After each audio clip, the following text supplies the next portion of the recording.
Aušra, jūsų pastabos ir Danui Arlauskui dėl to, kad mes turėjom tuo metu prieš porą metų, kai augo ekonomika sparčiai, pajamų, kurios nebuvo pagristos darbų, kurios buvo lyg ir tuščios. Kas jas turėjo, kas jų neturėjo, tokių tuščių kalbų nemėgstu.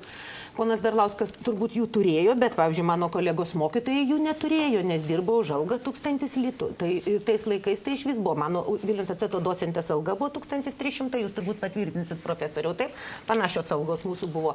Tai gal ir turėjo pajamų, bet šiaip jau tai nelabai turėjo. Tai vėlgi čia apie nieką kalbėjimas. Jeigu iš tikrųjų, aš manyčiau, apie Lietuvos rimtas problemas reikia šnekėti, pirmiausia, reikia pašnekėti tokią problemą apie tai, kiek mes laiko Lietuvoje ketinam išlaikyti bankrutavusi verslą funkcionuoti. Japonijos ekonomika 20 metų, aš kalbu apie tai, kas atsitiko iki tos nelaimingos kovo 11 Japonijoje, bet taip, 20 metų šalis žaidė žaidimą, išlaikom bankrutavusius, tai mes išlaikom visus bankrutavusius verslus. Kas liktų realiai iš ponios Zaveckienės Lelijos verslo, jeigu paprašytų susimokėti už darbo jėgą? Taip? Jinai už 200 darbo valandų sumoka žmogui 513 litų, pamiršta sumokėti 1,5 mėnesio algą, yra darboviečių, kur po 5 mėnesius pamiršta, reiškia, tai realiai yra bankrutavęs verslas. Pas mus sugalvota demagoginis aiškinimas, kad jeigu bankrutavusi verslą paleisim bankrotų, tai reiškia, žmonės neliks be darbo. Atsiprašau labai.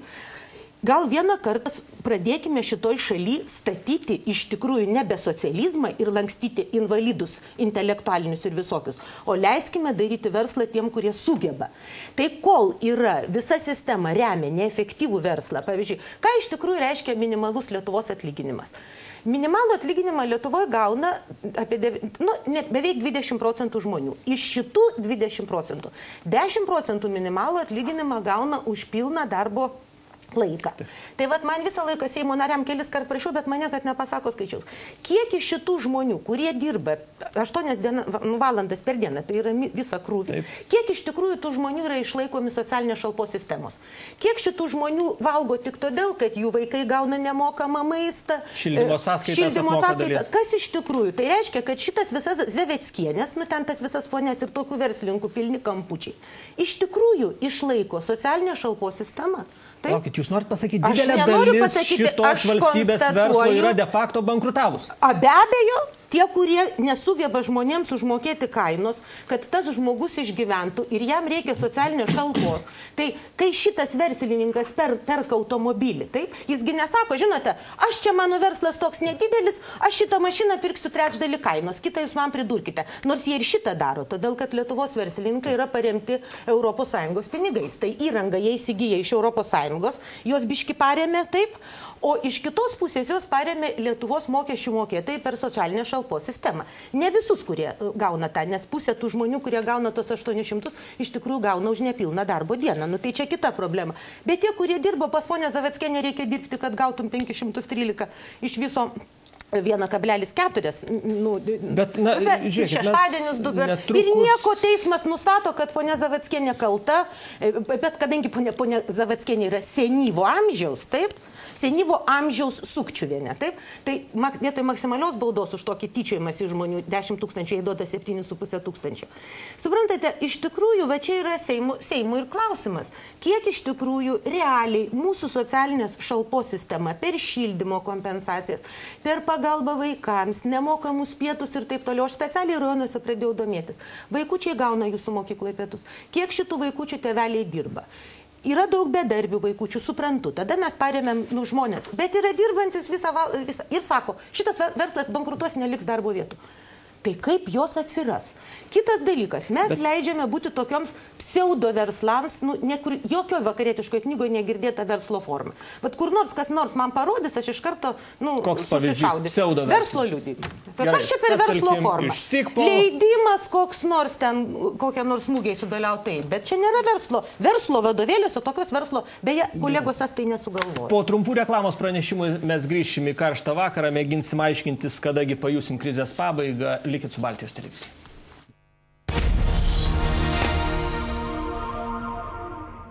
Taip liberaliai. Gerai, mes grįžtame į karštą vakarą ir čia tikrai karšta. Kada pajusim krizės pabaigą? Kartu su Aušra Maldeikienė, Kęstučiu Masiuliu bei Danu Arlausku apžvelgiam šią temą ir Na, Aušra stebisi, kodėl Lietuvoje laisvos rinkos sąlygom, na, nėra jokios čia nėra rinkos, čia yra invalidų verslininkų palaikymo sistema. Verslininkas yra žmogus, kuris sugeba generuoti naują vertę. Kaip šitas, kurio darbuotojai soc pašalpos eina prašyti po darbo valandų? Gerai, mes turim studijoje verslininką, Aušra, kviečiam atsakyti. Mes ne verslininką turim, mes studijoje turim lobistą. Atleiskite, galėčiau sužinoti jūsų verslą. Gerai, leiskime. Čia yra lobistas. Aušra. Tai, žinot, iš tikrųjų, po tokio ne visiškai etiško monologo, ponios Aušros, būtų sunku kažką tai pridėti. Bet visgi aš pabandysiu. Tai štai ir mes išgirdom, aš sakyčiau taip, mano žodinė tokių nėra. Tokių įsireiškimų, apibendrinimų, ten sukčius, ten invalidas. Ir aš galvoju apskritai, jeigu mes tokią diskusiją vystysim, mums labai sudėtinga bus susitarti. Tai dabar dėl manęs. Tai pirmas dalykas, aš nesu lobistas. Lobistai tie, kurie yra registruoti. Mes esam socialiniai partneriai. Ir aš galvoju, kad mes kaip socialiniai partneriai, tai tikrai su vyriausybė prieš porą metų tikrai mes buvom pasiekę tam tikrą tokį, sakyčiau, aukščiausio, sakykime, sutarimo tokia tai forma, kai buvom pasirašę nacionalinį susitarimą, kuris, manau, kad tikrai jis ir tiek šalies viduje, tiek pasaulio finansų rinkose, jis tai parodė, kad Lietuva tikrai sugeba tarp savęs susitarti. Skirtingos interesų grupės. Dėl to pseudo verslo ir dėl bankroto, kad Lietuva lyg ir išlaiko žmonės, kurie lietų bankrutavę. Tai, manau, čia absoliučiai nekorektiškas ponios Maldeikienės pabrėžiu, tai yra teiginys, todėl, kad ta pati Zaveckienė, nors buvo ir pasakyta neaišku kokia, nes nebuvo net vardas pažymėtas. Čia kalba apie Lelijos vieną vadovę. Tai norėčiau paklausti, kada, kiek ponia Zaveckienė arba jos vadovauja įmonė, kuri gamina tikrai puikius produktus, tikrai gavo iš valstybės pašalpos. Jinai moka normaliai mokesčius. Tai, kad darbuotojai negauna atlyginimo, tai čia, suprant, yra kitas dalykas. Kažkada tai iki krizinio laikotarpio, kiek aš žinau, to įmonė viskas buvo gerai. Žinoma, krizė, globali ekonomika, kai kurie, sakykime, neracionalūs sprendimai, sukūrė tokią situaciją, kad įmonė negali mokėti. Klausimas toks. Tai jeigu mes sutiksim su ponios Maldeikienės, tai reiškia ją uždaryti, tada tą reikia įmonę, taip? Tada klausimas, kiek jūsų nepertraukiau, prašau elgtis korektiškai, gerai? Tai tada ką mes darysim? Porą tūkstančių išleisim į gatvę. Klausimas, ką ateis nauji verslininkai? Tai dabar pažiūrėkim Graikijos, pažiūrėkim Portugalijos, pažiūrėkim Ispanijos. O kas bus, jeigu tie žmonės eis ieškoti kitų galbūt galimybių? Kur jie eis ieškoti? Ponai, mūsų rinka šiandien nepajėgi iš tikrųjų susiurbti tiek bedarbių. Tai yra situacija, yra tokia, mes galim čia versis per galą. Aš galiu pasakyti, tegul valdžia kokio nori priims sprendimus čia. Mes nepadarysim stebuklų. Stebuklų nebūna šiam pasaulyje, tokioj globalioje ekonomikoje. Nėra kitos išeities tik už minimumą traukti, braškėti. Ne, palaukit. Yra priversti, reiškia, vyriausybės nutarimų visiems mokėti po 1500. Jo, galima tada. Tai kokią mes pasieksim situaciją, tada tikrai reikės uždaryti tokią įmonę. Gerai, Kęstuti, jūsų požiūriu, tai ką tokiose situacijose daryti? Aš suprantu ir vieną ir kitą pusę. Ir iš tikrųjų labai pritariu gerbiamai Maldeikieniai, ta prasme, kad bankrutuojančias įmonės turi bankrutuoti. Tai visam pasaulyje yra. Nuo bankrutuojančių įmonių gyvybės, kabutėse, pratęsimo nukenčia visų pirma darbuotojai. Jie gauna signalą, kad neva jie kažkada vis tiek su jais bus atsiskaityta. Aš labai gerai atsimenu dar prieš 10-15 metų, kada ten kai kurios įmonės ruošėsi bankrutuoti, bet valstybė vis pūtė jiems gyvasti. Na, tarkime, Alytuje verpalų gamykla ar dar kažkas tai. Valstybė išleido milijonus, netgi 100 milijonų tų įmonių gaivinimui, juos vis tiek po 10 metų kaip mirė, taip mirė. Todėl, kad jos neįstengia rinkų susikurti, neįstengia parduoti produkciją, nes globaliai nukonkuruoja kiti jos. Tai dabar sutinku su tuo, bet suprantu ir verslininką, kad kada verslo atstovo, kada yra krizė ir krizės metu darbo vietos labai svarbios, tai galbūt iš tikrųjų galima elgtis taip, kad šiek tiek padėti saugoti tas įmonės ir panašiai.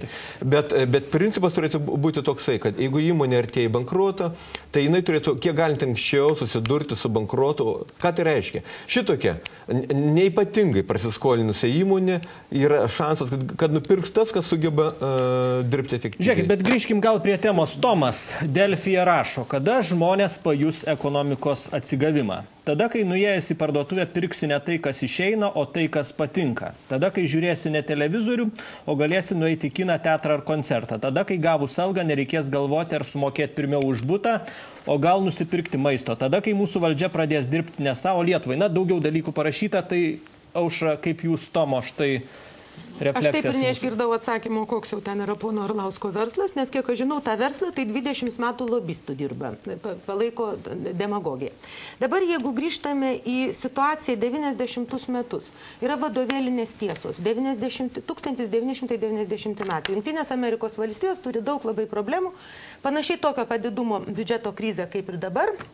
Ir padaro tai, ką daro bet kuri valstybė, kuri remiasi rinką. Leidžia savo darbuotojams bankrutuoti, pardavinėti, tai ir atsiranda verslas efektyvus. Ir japonai tais pačiais 90 metais yra absoliutaus tobulo grožio šalis, visi pradeda. Jie 20 metų neleidžia bankrutuoti. Jie prieš kokius 5 metus patys pasako, mūsų šalis žlunga ir jos ekonomika žlunga todėl, kad mes laikome įsikabinę tos, jeigu žmogus turi darbą, reikia visois.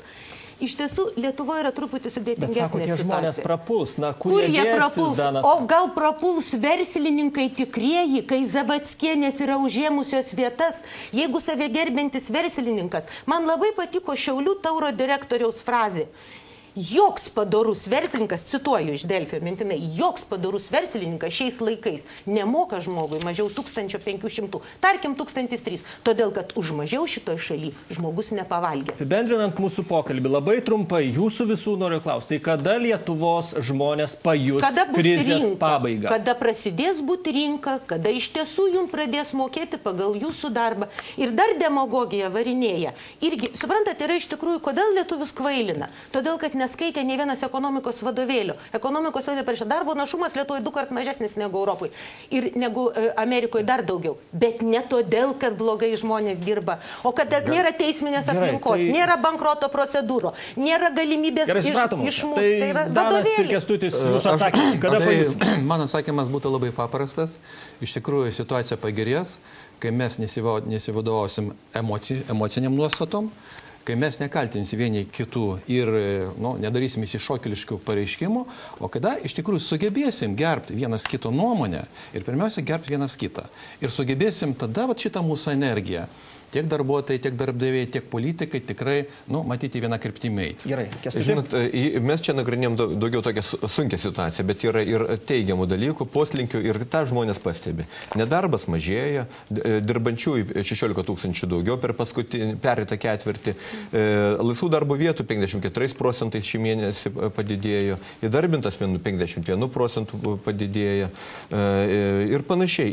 Yra tam tikri poslinkiai, kurie rodo tai ir vartotojų pasitikėjimo indeksas, jisai po truputėlį auga, nors išlieka neigiamas. Tai yra tokių požymių, dėl kurių Šarkinas taip ir pasakė. Galit vienu sakiniu atsakyti, nes laidos laikas visai. Nuo sausio iki balandžio Lietuvos gyventojų skaičius sumažėjo dar 0,2. Statistika vakar dienos. Gerai, ačiū Jums. Dėkui, kad atvykote į Karštą vakarą. Iki susitikimo rytoj be 8:30 vakare per Baltijos televiziją.